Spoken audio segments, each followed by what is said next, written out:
kamanta. Nanong wala man yung ibantay, nagtilog na nahilaw na.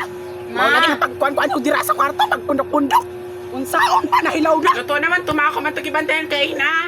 Mga bilasa ko mga tawhana mo. Pila na ba ng pagtugna la?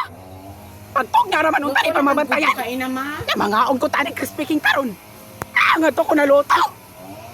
Magsige magpundok-pundok sa kwarto. Ang tinog ka dili mabantayan. Unsaon pa na karon nagsayang-sayang ra magbugas.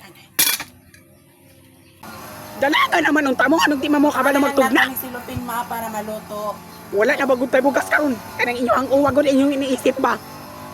Kung saan pa na dato nga wala naman tayo bugas. Nahurot na dira. Kailuan ko na nimo ang bugas. Ambot lang sa inyo ha. Kung saan talalakan mo. May pagibaligya ta katong mapalit ag bakal diri. Simple ra man ang tanan ng pagtugna di pa mabantayan. Kamukoy mo patay na ako mabatanan mo. Pabiyaan ta maguno diri sa balay ba? Mag-meeting na damot eh. Na masunod lang ko. Makabalik lang ko nga wala pa makatugna. Taa.